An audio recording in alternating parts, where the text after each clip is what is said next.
Jai Hind. Myself, Lion sir. I am having 30 years of experience in industry. Today I am going to cover TPM and its 8 pillar. दोस्तों TPM and 8 pillars important क्यों है? क्योंकि मैंने realise किया कि किसी भी interview में ये हमेशा देखा गया है कि 2 से 3 क्वेश्चंस TPM रिलेटेड आते ही हैं और बहुत सारे ऐसे कैंडिडेट हैं जो इसका प्रॉपर जवाब नहीं दे पाते हैं। तो इसको ध्यान में रखते हुए मैंने डिसाइड किया कि इस पे एक लेक्चर क्यों न लिया जाए। तो इसलिए आज हम जो है आप लोगों को टीपीएम के बारे में और इसके 8 पिलर्स के बारे में ब्रीफली मैं एक्सप्लेन करूंगा। कृपया आप जो है वीडियो में बने रहिए। तो हम स्टार्ट करते हैं टीपीएम।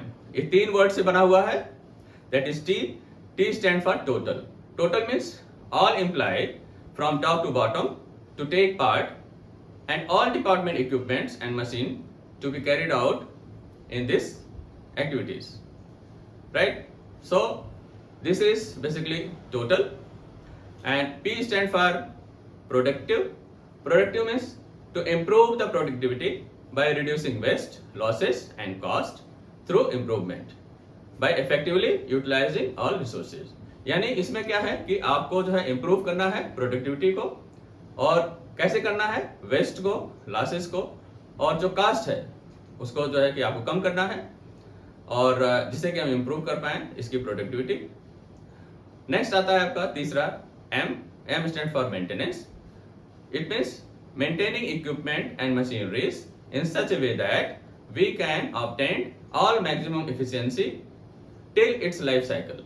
यानी कि जब आपने नई मशीन खरीदी थी उस समय इसकी जो एफिशिएंसी थी और अभी पुरानी होने के बावजूद भी आप उसको इतने अच्छे से मेंटेन कर रहे हैं कि उसकी एफिशिएंसी में कोई भी गिरावट नहीं आई है या नहीं आने देना है।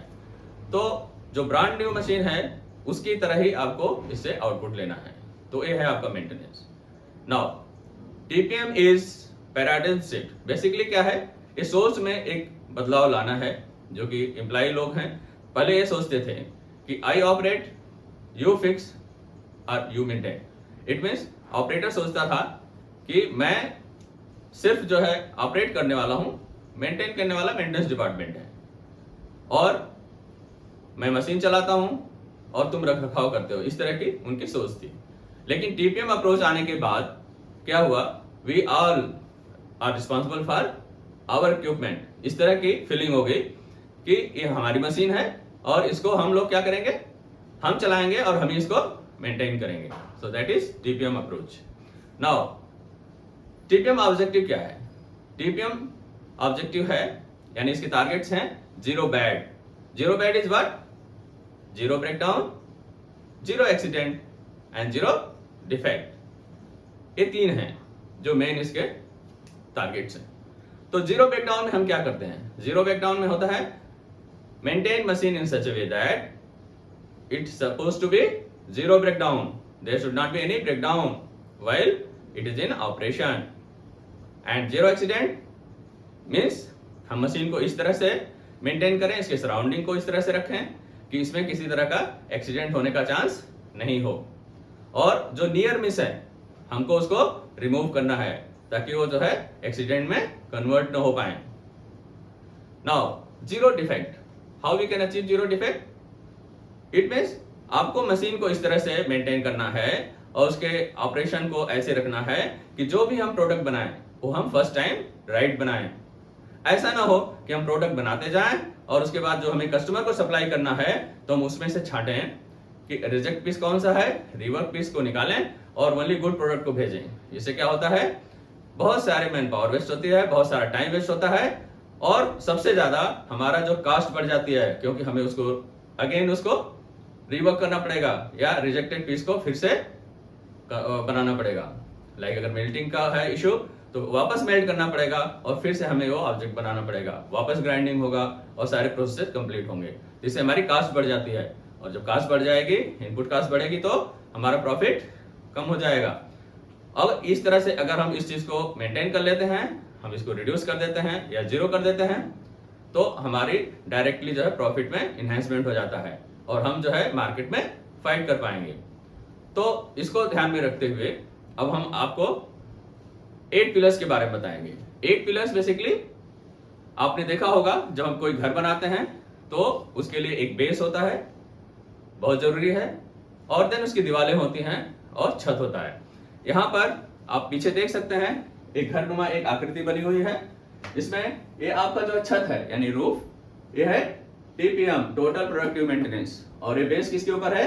ये जो है 8 पिलर्स हैं, ऑटोनोमस मेंटेनेंस, जिसको हम जापानीज में बोलते हैं जुसु हजन, and focus improvement, that is गोबेत्सु काइजन, third is plant maintenance, and fourth is quality maintenance, fifth is early equipment maintenance, fifth is education and training, and next is safety, health and environment, and last 8th pillar is office TPM. So now I'll explain about autonomous maintenance or Jisu Hosen. In this, what happened? In autonomous maintenance, basically operator do certain things like greasing, setting, and if any loose items are there, nut bolts, then that has to be tightened. यानी कि machine की पूरा surrounding cleaning और उसमें जो है कि oil levels वगैरह का जो चेक होता है, और इस तरह के छोटे छोटे जो काम होते हैं जो डेली के, वो ऑपरेटर अपने लेवल पे कर लेता है और वो मेंटेनेंस का वेट नहीं करता है। तो इससे क्या होता है, मेंटेनेंस का काम जो है कम हो जाता है, उसको स्पेस मिल जाता है, और वो क्या करता है फिर इसमें काइजन रिलेटेड यानी मॉडिफिकेशन, यानी इसकी इफिशिएंसी कैसे बढ़ाया जाए इसके लिए सोच सकता है और इस तरह के कामों में अपना समय दे सकता है। तो इससे एक फायदा है, ऑटोनोमस मेंटेनेंस में जो ऑपरेटर है वो इसकी जिम्मेदारी होती है कि मशीन का क्लीनिंग, उसका लुब्रिकेशन चेक करना, अगर कोई नट बोल्ट लूज है तो उसको टाइट करना, वो उसके अंडर में आता है। तो दैट इज ऑटोनोमस मेंटेनेंस जिसु होसन।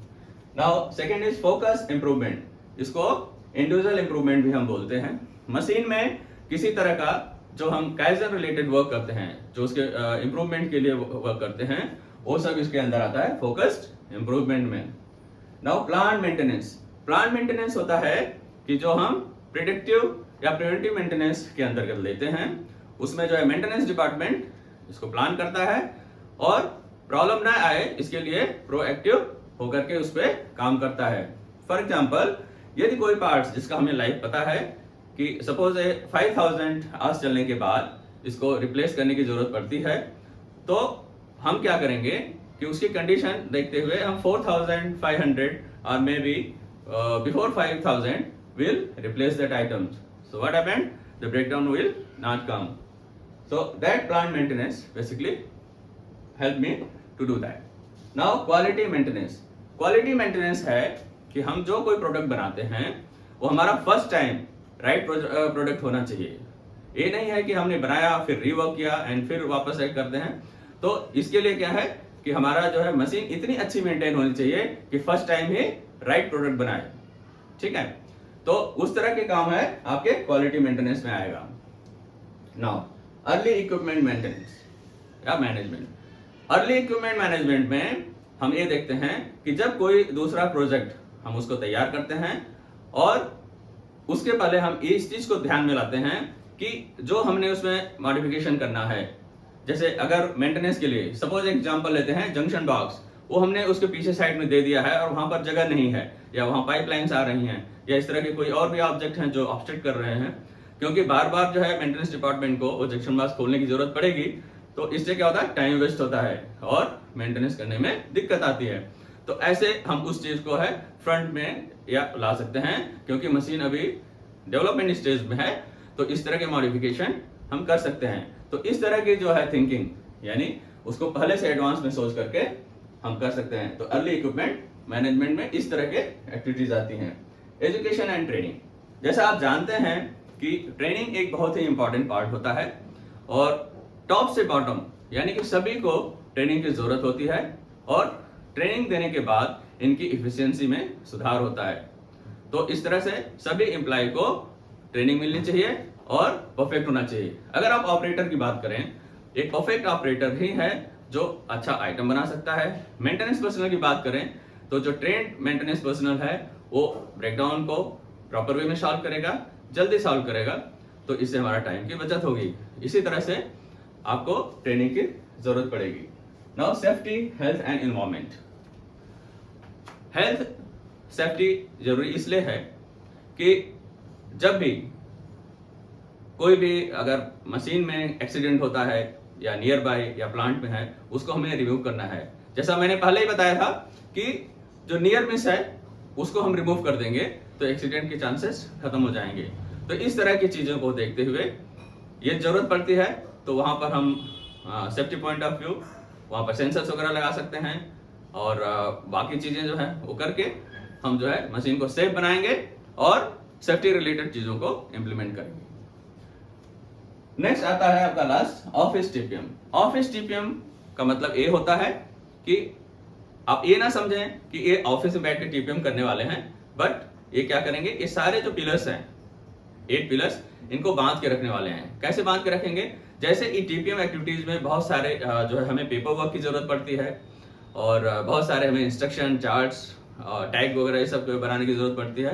वो ऑफिस के जो पर्सनल्स हैं वो उसमें हेल्प करेंगे, मदद करेंगे। तो इस तरह से ये जो है ऑफिस टीपीएम इन सारे को बांध के रखता है। तो ये है आपका टोटल कंप्लीट 8 पिलर्स जो कंबाइंड मिल करके फंक्शन करेंगे, तभी जो है टीपीएम सक्सेस होगा और हम अपने जो है एम को पा सकेंगे।